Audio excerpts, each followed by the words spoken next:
Spennan farin aðeins að aukast fyrir þessum leik? Já, heldur betur. Við erum svona bara ennþá að átta okkur á því hvað að fara að gerast. Þetta bara svona loksins að komið að þessu. Við erum búin að bíða heillengi eftir þessu. Og maður svona að kúpla sig út úr Íslandsmótinu núna og einbeita sér að þessu bara á fullu krafti, sko. Og þetta náttúrulega risastórt að vera komin í úrslit.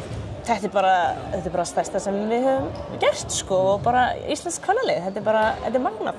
Og bara að vera hluti af þessu bara æðislegt, sko. Og svona náttúrulega pressa að ná árangri. Já, heldur betur, þú veist, að sjálfsögðu förum við í þetta verkefni bara og ætlum að gera náttúrulega okkar besta, en þetta er bara, við erum búin að skoða það hérna á vídeóum og við sjáum alveg að þetta er gerlegt, sko. Þannig að sjálfsögðu förum við á fullu krafti í þetta. Og því að við náttúrulega svo sem mætt erfiðum verkefnum í vetur, þannig að heldur betur, við erum búin að... Og liðum kannski af svipum styrkleika hérna á landið. Já, algjörlega, við erum búin að slá náttúrulega hérna út bara þvílík lið, sko. Og við sjáum að þetta er náttúrulega bara svipum kaliberi, en við erum náttúrulega að greina þar. Við hefum sýnt það, þannig að þetta verður hörku einnig. Sjálfstraustið fyrir hendi? Úff, heldur betur.